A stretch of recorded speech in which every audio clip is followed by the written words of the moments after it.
Sister Nirmala 1-ാം number വാർഡിലുണ്ട്. രാഘവൻ ഈ ആഹാരം എന്ത് വേണമെങ്കിലും കഴിച്ചോളൂ. അതേ മെഡിസിൻ തന്നെ കണ്ടിന്യൂ ചെയ്യൂ. Yes doctor. ഒരു കത്തുണ്ട്.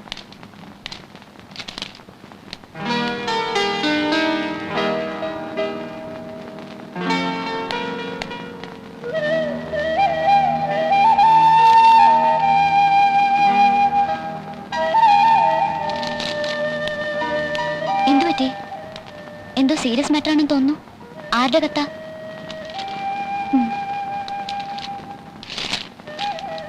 മാസങ്ങൾ എത്രയോ കടന്നു പോയിട്ടും കാണാനുള്ള ആഗ്രഹം അടക്കി നിർത്താനാവുന്നില്ല. ഒരു നോക്ക് മാത്രം, ഒരു നിമിഷം മാത്രം. അതിനായി ഞാൻ വീണ്ടും വരുന്നു. Mister clean. മുട്ടമുട്ടായി, കോഴിമുട്ടായി, നാടൻ കോഴിമുട്ടായി, മുട്ടമുട്ടായി, മുട്ടായി, മുട്ടായി, കോഴിമുട്ടായി, കോഴിമുട്ടായി, നാടൻ കോഴിമുട്ടായി. രോഗി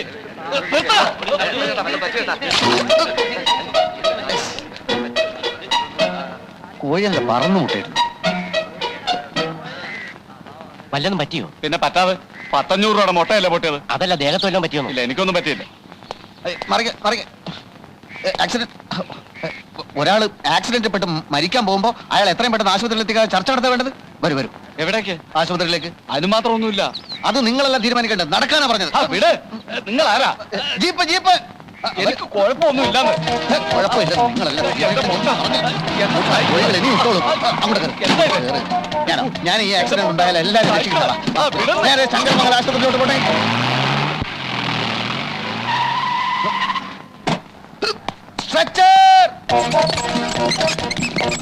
എന്തിനാ സാർ ഇതൊക്കെ?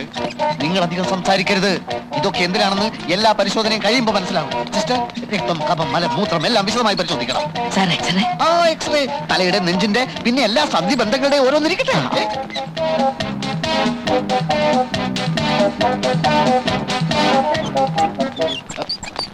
എല്ലാം എടുത്തല്ലോ? എടുത്തു സാർ. ഇതിലും ഭേദം ആക്സിഡന്റ് ഞാനങ്ങ് ചത്തുപോകുന്നതായിരുന്നു. അതിന് ഇനിയും സമയമുണ്ടല്ലോ. എല്ലാ പരിശോധനയും ചേർത്ത് ബില്ല് എന്ത് വരും? 1500 വരും സാർ. Very good. എങ്കിലും നേരെ ഡോക്ടറെ കൊണ്ടുപോയി കാണിക്ക്. എക്സ്റേ, പരിശോധന റിപ്പോർട്ട് എല്ലാം കാണിക്കണം. ഓപ്പറേഷൻ വേണ്ടി വന്നാൽ അത് ഉടൻ ചെയ്യാൻ ഏർപ്പാട് ചെയ്തേക്കും. ഒന്നിനും ഒരു കുറവും വരുത്തണ്ട.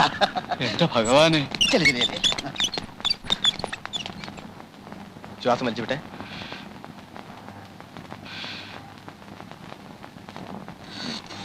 എന്താണ് സിസ്റ്റർ ഇത്? ദേഹത്തൊരു പോറൽ പോലും ഇല്ലാത്ത ഇയാളെ പിടിച്ചുകൊണ്ട് പോയി ഈ ടെസ്റ്റുകളൊക്കെ അടുപ്പിച്ച് എന്തിനാ? ഇപ്പോഴെങ്ങനെ ഇരിക്കുന്നു? എനിക്കൊരു കുഴപ്പമില്ല എന്ന് 100 വട്ടം പറഞ്ഞതല്ലേ. രോഗിയെ ആദ്യം കൊണ്ടുവരേണ്ടത് എന്റെ അടുത്തല്ലേ? അതിനു മുമ്പ് ഈ ടെസ്റ്റ് ഒക്കെ ചെയ്യാൻ ആരാ പറഞ്ഞു? പറയൂ. രോഗിയെ കൊണ്ടുവന്നത് മഹാദേവൻ സാറാണ്. പുള്ളിക്കാരൻ തന്നെ ടെസ്റ്റുകൾ എടുക്കാൻ പറഞ്ഞതും. ഈ മഹാദേവനെ നിങ്ങൾക്ക് പരിചയമുണ്ടോ? ഞാൻ ആദ്യമായിട്ട് കാണുക സാർ. ഒരു പ്രശ്നവും ഇല്ലാത്ത എന്നെ പിടിച്ചു വലിച്ച് ജീപ്പി കയറ്റി ഒരു വരവായിരുന്നു. അത് ശരി. ഈ പറഞ്ഞ മഹാദേവനാണ് ഈ ആശുപത്രിയുടെ ഉടമസ്ഥൻ. മനസ്സിലായോ? മനസ്സിലായി. എന്റെ കാശ് പിടുങ്ങാനുള്ള സൂത്രപ്പണിയായിരുന്നു ഇതൊക്കെ.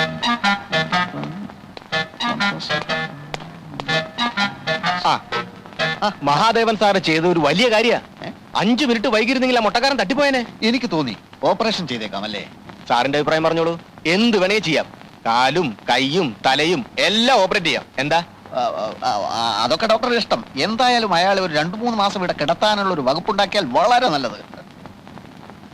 അമ്മാവൻ തമ്പി സാറ് സ്ഥലത്തെത്തിയോ? എത്തിയല്ലോ. എന്താ? അല്ല, രണ്ടുപേരോടും ചേർത്ത് എനിക്ക് ചില കാര്യങ്ങൾ പറയാനുണ്ടായിരുന്നു. പറഞ്ഞോളൂ. ഞാനത് അമ്മാവനെ അറിയിച്ചാ പോരെ? അങ്ങനെയാലും മതി. മറ്റൊന്നുമല്ല, ഇത്രയും കഷ്ടപ്പെട്ട് ഒരു ആശുപത്രി നടത്തുന്നതിന് നല്ലത് കട്ടപ്പാര എടുത്തുകൊണ്ട് രാത്രിയിൽ ഇറങ്ങുന്നതാ കക്കാൻ.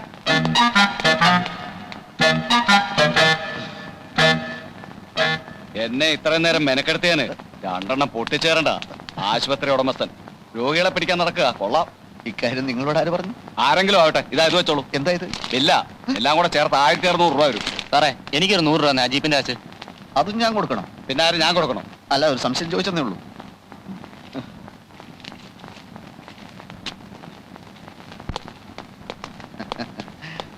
ആ മുട്ടക്കാരൻ രോഗിയോട് ഞാനാണ് ഈ സ്ഥാപനത്തിന്റെ ഉടമസ്ഥൻ എന്ന് ഡോക്ടർ പറഞ്ഞു. അത് മഹാ തെമ്മാടിത്തരമായി പോയി. മാസം തോറും പുളിങ്കുരു പോലെ ശമ്പളം എണ്ണി വാങ്ങിക്കുമ്പോ ഈ സ്ഥാപനത്തോട് അല്പം നന്ദി കാണിക്കണം. നന്ദിക്ക് പട്ടികളെ വളർത്തുന്നതാണ് കൂടുതൽ നല്ലത്. പ്രൊഫഷണൽ എത്തിക്സ് എന്ന് പറഞ്ഞൊരു സാധനമുണ്ട്. അമ്മാവൻ അനന്തരവനായിട്ട് അർത്ഥം അറിയില്ലെന്ന് അറിയാം. മിസ്റ്റർ, രോഗികളെ വഞ്ചിക്കുന്നതിന് ഒരു പരിധിയൊക്കെ ഉണ്ട്. താൻ ആരാടോ? ഹരിശ്ചന്ദ്രനോ? മര്യാദയ്ക്ക് സംസാരിച്ചില്ലെങ്കിൽ ആശുപത്രിയാണെന്ന് ഞാൻ നോക്കില്ല. താൻ എന്ത് ചെയ്യടോ?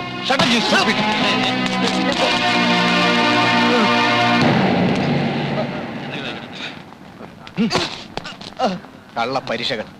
ആത്മാഭിമാനമുള്ള ഒരാൾക്ക് ഇവിടെ ജോലി ചെയ്യാൻ കഴിയില്ല. തന്റെ ജോലിയും കൂലിയും എനിക്ക് വേണ്ടോ? സർ, ഡോക്ടറോട് പോകരുതെന്ന് പറ. രോഗികളുടെ കാര്യം ആകെ പ്രശ്നത്തിലാവും. രോഗികൾ എനിക്ക് പ്രശ്നമല്ല. എന്റെ ശമ്പളക്കാരന്റെ ചൊൽപ്പടിക്ക് ഞാൻ നിൽക്കണോ? പോട്ടെ, എല്ലാവരും പോട്ടെ. വേണമെങ്കിൽ നിങ്ങൾക്കും പോകാം. ആരും ഇല്ലെങ്കിലും ഞാൻ ആശുപത്രി നടത്തും. ഡോക്ടർ എവിടെ, മരുന്ന് എവിടെ എന്ന് ചോദിച്ച് അവൻ എന്റെ മെക്കിട്ട് കയറാൻ വന്നു. അവനെ മാത്രം കുറ്റം പറഞ്ഞിട്ട് കാര്യമില്ല. ഞാനൊന്ന് ക്ഷോഭിച്ചു. എന്റെ ദൈവമേ, അവനും ഒന്ന് ക്ഷോഭിച്ചു. സാവിത്രി, ഈ കാണുന്നൊക്കെ അവന്റെ സംഭാവനയാണ്. ആശുപത്രിയിൽ ഡോക്ടർ മരുന്നൊന്നുമില്ലേ? പിന്നെ മരുന്നുണ്ട്, പക്ഷെ ഡോക്ടർ ഇല്ല. ഡോക്ടർ എവിടെ പോയി? പതിവ് പോലെ പിരിഞ്ഞുപോയി. വിവരവും വിദ്യാഭ്യാസവും സംസ്കാരവും ഇല്ലാത്ത കഴുത. ആര്? ഡോക്ടറോ? അല്ല, എന്റെ അനന്തരവൻ. ആശുപത്രി ചുമതല ഞാൻ നോക്കിക്കൊള്ളാമെന്ന് പല വട്ടം ആ തെണ്ടിയോട് ഞാൻ പറഞ്ഞതാ. മാന്യന്മാരോട് പെരുമാറാൻ അറിയാമേല, സംസാരിക്കാൻ അറിയാമേല. ഒരു മാസത്തിനിടയ്ക്ക് ഇത് മൂന്നാമത്തെ ഡോക്ടറാ പിരിഞ്ഞു പോകുന്നത്. ഇതിങ്ങനെ തുടർന്നാൽ ആ ആശുപത്രി വളപ്പിൽ തന്നെ ഒരു കുഴി കുത്തി എന്നെ അങ്ങോട്ട് മൂടിയാ മതി. ഉരുട്ടം കൊട്ട കഴുത. കൈക്ക് ഭയങ്കര വേദന. വാ വാ. അമ്മാവൻ നേരത്തെ ഇങ്ങ് പോന്നോ? കിട്ടേണ്ടത് കിട്ടിക്കഴിഞ്ഞാ പിന്നെ അവിടെ നിൽക്കേണ്ട കാര്യമില്ലല്ലോ. എന്തു പറ്റി അമ്മാവ മുഖത്തും ദേഹത്തൊക്കെ? അതെ, ഒരു പശു ഓടിച്ചപ്പം മറിഞ്ഞു വീണതാ. അയ്യോ അയ്യോ.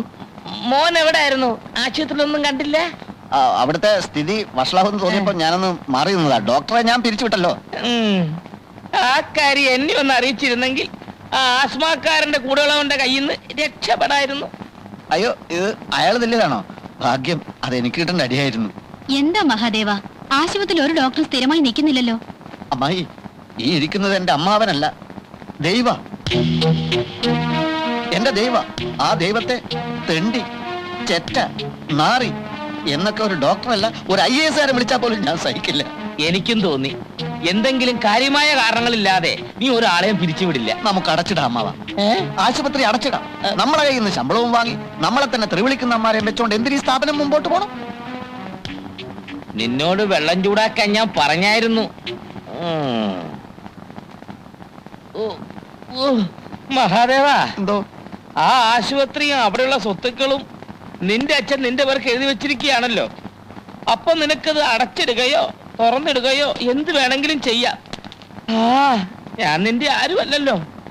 അച്ഛനും അമ്മയും ചെറുപ്പത്തിലേ നഷ്ടപ്പെട്ടു പോയ നിന്നെ പൊന്നുപോലെ പോറ്റി വളർത്തിയ ഞാൻ നിന്റെ ആരുമല്ലല്ലോ. അമ്മാവ, ആശുപത്രി അടച്ചിടുക എന്ന് പറഞ്ഞാൽ അത് പിന്നീട് ഗംഭീരമായി തുറക്കാൻ വേണ്ടിയാ. അതെപ്പോ? നന്ദിനി ലണ്ടനിൽ നിന്ന് FRCS കഴിഞ്ഞ് വരുമ്പോ, ഞങ്ങളുടെ കല്യാണം കഴിയുമ്പോ, ഭർത്താവിന്റെ ഹോസ്പിറ്റലിൽ FRCS ഭാര്യ ഡോക്ടറായി ഇരിക്കുക എന്നത് തന്നെ നാലാള് കേൾക്കുമ്പോ ഒരു സുഖല്ലേ? പിന്നെ ആശുപത്രി അടയ്ക്കുന്ന പ്രശ്നമേ ഇല്ല. 24 മണിക്കൂർ ഇതിങ്ങനെ പ്രവർത്തിച്ചുകൊണ്ടേ ഇരിക്കും. അത് നടക്കുവോ? അതെന്താ അമ്മാവ നടക്കാതെ? അതെ, അവക്ക് ഈയിടെയായിട്ട് നിന്നെ കുറിച്ച് അത്ര മതിപ്പില്ല. കത്തിനൊരു സൂചന ഉണ്ടായിരുന്നു.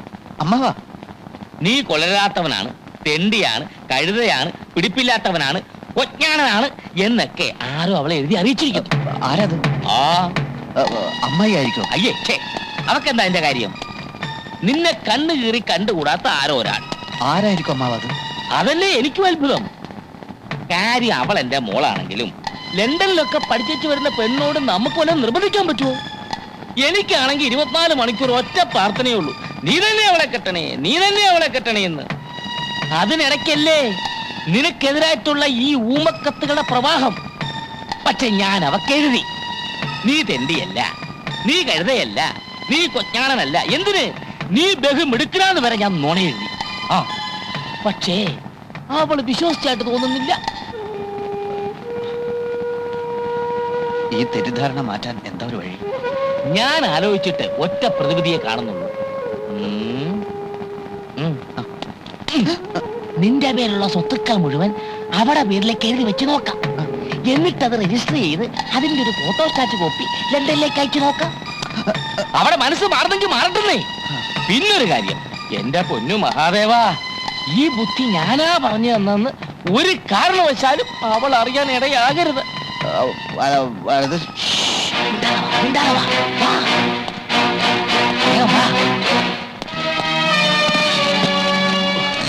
എത്ര കാലമായി എഴുതി വെച്ചിട്ട്. ദേ, സകല ദൈവങ്ങളെ മനസ്സിൽ ധ്യാനിച്ച് എല്ലാം മംഗളമാകാൻ ഒപ്പിടും. വേനയില്ലേ? എന്നാ വരാം.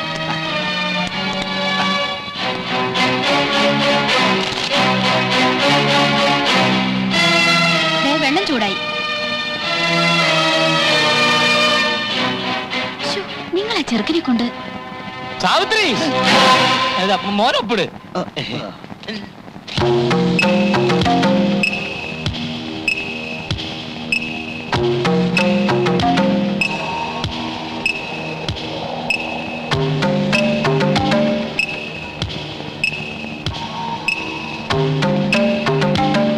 ഒപ്പിട് മോനെ. തൊലച്ചു. എന്താ? പല്ലി ചലച്ചു. അത് പല്ലിയായിരിക്കില്ല, അത് ഞാനാ. വേണ്ടില്ലേ? ഇല്ല അമ്മാവ, ദേ പല്ലി. ഇന്നിനി നല്ല കാര്യങ്ങളൊന്നും ചെയ്യാൻ പറ്റില്ലല്ലോ, അശുഭ ലക്ഷണല്ലേ. തൽക്കാലം ഇതിവിടെ ഇരിക്കട്ടെ. നമ്മുടെ ആശുപത്രിയിലേക്ക് മിടുക്കനായ ഒരു ഡോക്ടറെ ഞാൻ കൊണ്ടുവരും. നല്ല രീതിയിൽ നടത്തിക്കാട്ടി നന്ദിനിയുടെ തെറ്റിദ്ധാരണ ഞാൻ മാറ്റും. അല്ല, മിസ്റ്റർ മഹാദേവൻ ഇരിക്കൂ.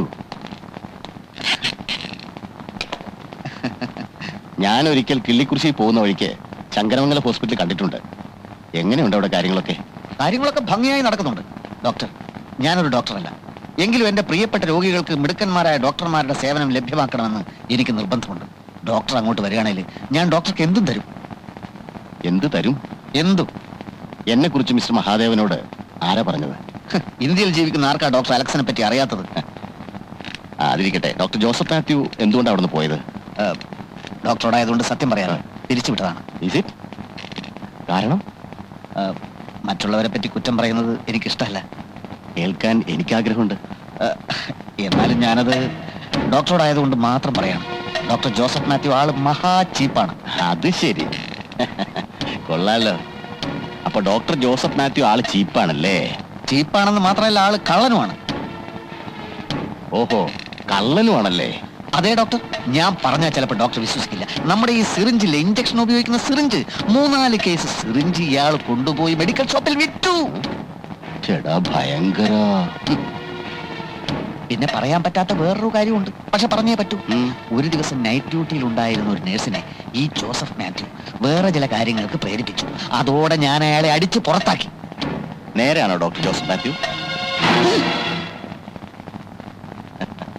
ഡോക്ടർ അവിടെ നിന്ന് ഇവിടെ വന്ന് ജോയിൻ ചെയ്തു.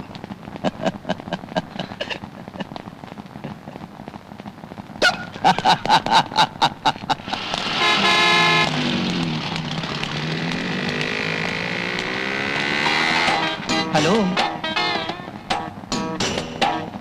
രാഘവൻ തമ്പി സാറിന്റെ മകൻ മഹാദേവൻ തമ്പി അല്ലേ? അതെ, ഞാൻ അയ്മുട്ടി. ചെറുപ്പത്തിലെ ബാപ്പാന്റെ കൂടെ ഞാൻ തറവാട്ടിൽ വന്നിട്ടുണ്ട്. ഓർമ്മയുണ്ട് എന്നെ? എവിടെ നിന്നല്ലേ? കൊല്ലൊത്രയായി കണ്ടിട്ട്. നിങ്ങളുടെ അച്ഛന്റെ കുടിയാനായിരുന്നു നമ്മുടെ ബാപ്പ. നമ്മുടെ കുടുംബത്തിന് എന്തെങ്കിലും ഉന്നതി ഉണ്ടായിട്ടുണ്ടെങ്കിൽ അത് നിങ്ങളുടെ അച്ഛന്റെ ദൈവം ഉണ്ടാന്ന് ബാപ്പ എപ്പോഴും പറയാറുണ്ട്. ഞാനിവിടെ ഇല്ലായിരുന്നു. 10 വർഷമായിട്ട് സലാലയിലാ. ഇനി പോണില്ല. ഇപ്പൊ ഇവിടെ ഇലക്ട്രിസിറ്റി ബോർഡിൽ എഞ്ചിനീയറാണ്. ബാപ്പയുടെ പേരെന്താ പറഞ്ഞത്? കുഞ്ഞുമായൻ. അച്ഛൻ പറഞ്ഞു കേട്ടിട്ടുണ്ടാവണം. ഇപ്പൊ ആശുപത്രി നടത്തുകയാണല്ലേ? അതെ. എങ്ങനെയുണ്ട്? ഭയങ്കര പേരാ. ചീത്തപ്പേരാ? അങ്ങനെയാണ് ഞാൻ കേട്ടത്. കാശിന്റെ കാര്യത്തിൽ ഭയങ്കര കത്തിയാണ്. നല്ല ഡോക്ടർമാരില്ല. നേര് പറഞ്ഞ തമ്പി സാറിന്റെ മകൻ നടത്തുന്ന ആശുപത്രിയെ പറ്റി ഇങ്ങനെയൊക്കെ കേട്ടപ്പോ കുറച്ച് വിഷമം തോന്നി. ഇതാര് പറഞ്ഞു? ആരാ പറയാത്തത്? ആകെ ഉണ്ടായിരുന്നൊരു ഡോക്ടറും സ്ഥലം വിട്ടോ? അത് പറഞ്ഞോ? അറിഞ്ഞു. പുതിയ ഡോക്ടറെ കിട്ടിയോ?